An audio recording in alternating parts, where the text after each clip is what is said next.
একটু আগে বিএনপির স্থায়ী কমিটির সদস্য জনাব সালাউদ্দিন আহমদ সাহেব বলেছেন, আমরা সবাই রাষ্ট্রের কাছ থেকে দাবি দাওয়া পেশ করি, খুব স্বাভাবিক, কিন্তু রাষ্ট্রকে আমাদের দেওয়ার চেষ্টা করা দরকার। তার সাথে পরিপূর্ণভাবে সহমত পোষণ করে একটি কথা আমি বলতে চাই, সেটা হলো এদেশের 3 লক্ষ মসজিদের কমপক্ষে 6 লক্ষ ইমাম মুয়াজ্জিন রাষ্ট্রকে দেওয়ার জন্য প্রতিনিয়ত চেষ্টা করেন এবং দিয়ে যাচ্ছেন। দুর্ভাগ্যজনক বাস্তবতা, স্বাধীনতার 50 বছর পরেও ইমাম মুয়াজ্জিন এবং আলেম ওলামাদের কোনো অবদানের স্বীকৃতিটুকু রাষ্ট্র কখনো দিতে পারে নাই। আজও বাংলাদেশের চেহারাকে যদি পরিবর্তন করে দিতে হয়, আজও বাংলাদেশকে যদি স্বনির্ভর করতে হয়, আজও বাংলাদেশের পরিবেশ সচেতনতা সৃষ্টি করে যদি সাফল্য অর্জন করতে হয়, পরিবেশ বিপর্যয় যদি রোধ করতে হয়, যে কোনো দুর্যোগ মোকাবেলা যদি সফলভাবে করতে হয়, দেশের শুধু মসজিদগুলোকে ইমাম মুয়াজ্জিনদেরকে যদি রাষ্ট্র অন করে, ইমাম মুয়াজ্জিনদেরকে যদি সে সুযোগ দেয়, তাদেরকে যদি অন্তত কাজ করবার পরিবেশটা করে দেয়, আমার বিশ্বাস বাংলাদেশের চেহারা পরিবর্তন করতে আর কোনো কিছুর তেমন বেশি প্রয়োজন হবে না। 3 লক্ষ মসজিদ সরকারি হিসেব মতো কমপক্ষে 3 লক্ষ মসজিদ আরও বহু আগে বলা হয়েছে, সেটা এখন 3 লক্ষের অনেক বেশি চলে গেছে স্বাভাবিকভাবে। 3 লক্ষ মসজিদে প্রতি জুমার দিনে 12:30 থেকে 1:30 পর্যন্ত এই সময়ের মধ্যে গড়ে যদি 100 মানুষ একটা মসজিদে জুমার নামাজে খতিব সাহেবের খুতবা শোনার জন্য আসেন, তাহলে 3 কোটি মানুষ হয়। বাংলাদেশের সমস্ত টিভি চ্যানেল, সমস্ত মিডিয়া একযোগে সবচেয়ে পিক টাইমে এত বেশি দর্শক কখনো পায় বলে আমি মনে করি না। এবং সারা সপ্তাহের সবচাইতে মূল্যবান সময় বৃহস্পতিবার রাতে, শুক্রবার অফিস নেই, স্কুল কলেজ নেই, মাদ্রাসা নেই, সবাই ফ্রেশ একটা ঘুম দিয়ে, সপ্তাহের সবচাইতে ভালো গোসলটা দিয়ে, সবচেয়ে ভালো নাস্তাটা করে, সবচেয়ে সুন্দর পোশাকটা পরে, সবচেয়ে ভালো আতর পারফিউম ব্যবহার করে, সবচেয়ে মূল্যবান সময়টা খতিব সাহেবদের সামনে গিয়ে দোজানো হয়ে বসে। পৃথিবীর অন্য কোনো কৃষ্টি, কালচার, কোনো সিস্টেমে একসাথে একটা দেশের 3 কোটি মানুষকে অ্যাড্রেস করার এই সুযোগ ইমাম সাহেব, খতিব সাহেবরা ছাড়ার কারোর হাতে নেই।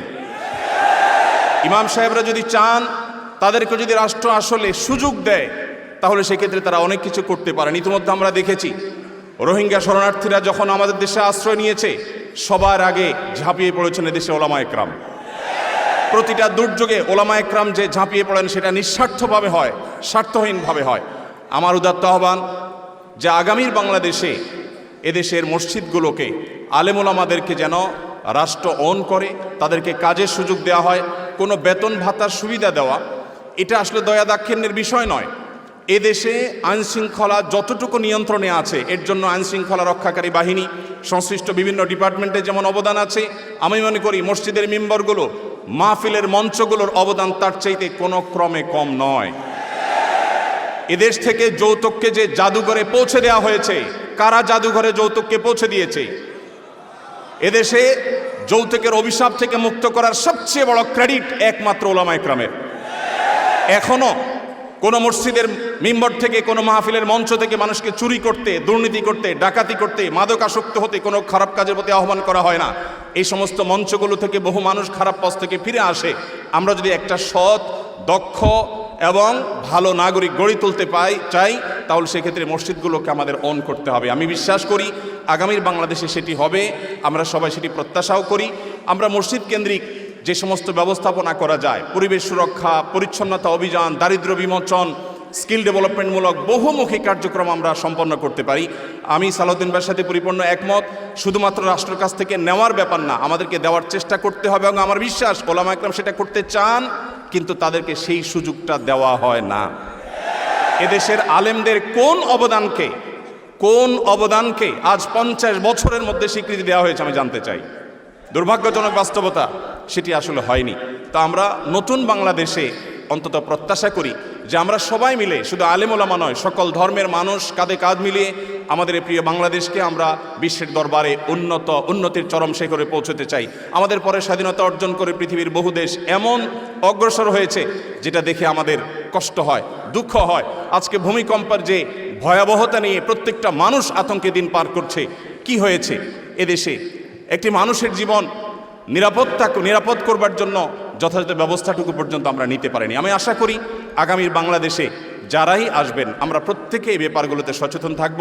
আমরা দোয়া করি আল্লাহ রাব্বুল আলামিন আমাদের রাজনৈতিক নেতৃত্বকে সেরকম শক্তি, সামর্থ্য, মানসিকতা সব কিছু দান করেন। ওলামায়ে কেরামের মূল্য যদি কোনো জাতি দিতে না পারে, তাদের চেয়ে বড় দুর্ভাগা আর কেউ হতে পারে না। আমি প্রায় সময় বলি, এই দেশকে যদি নিরলসভাবে, নিঃস্বার্থভাবে কোনো মানুষ ভালোবাসে, ওলামায়ে কেরাম হলেন সেই মানুষগুলো। অনেকে আছেন যাদেরকে হয়তো পার্শ্ববর্তী দেশ গ্রহণ করবে, অনেকে হয়তো আমেরিকা গ্রহণ করবে। ওলামায়ে কেরাম তাদের জায়গা এই দেশ, এই মাটি, ইনশাআল্লাহ তাআলা। তো আমি আশা করছি মসজিদে ওলামায়ে কেরাম নির্বিঘ্নে তাদের দায়িত্ব পালন করবেন। আলেমদেরও দায়িত্বশীলতার জায়গা আছে, আলেমরা যথেষ্ট দায়িত্বশীলতার সাথে আমাদের দায়িত্বগুলো পালন করতে হবে। রাষ্ট্রকে এগিয়ে নিয়ে যাওয়ার পিছনে আমাদের ভূমিকা পালন করতে হবে, ঐক্যবদ্ধভাবে কাজ করতে হবে। সেই সাথে রাষ্ট্র আলেমদেরকে ওন করতে হবে, আপন করতে হবে, সেই সুযোগ দিতে হবে, সেই স্বীকৃতি দিতে হবে। আমি আশা করছি আগামীর বাংলাদেশ সেই জিনিসটি হবে। আমাদের সবাইকে আল্লাহ তাআলা সেই তৌফিক দান করুন।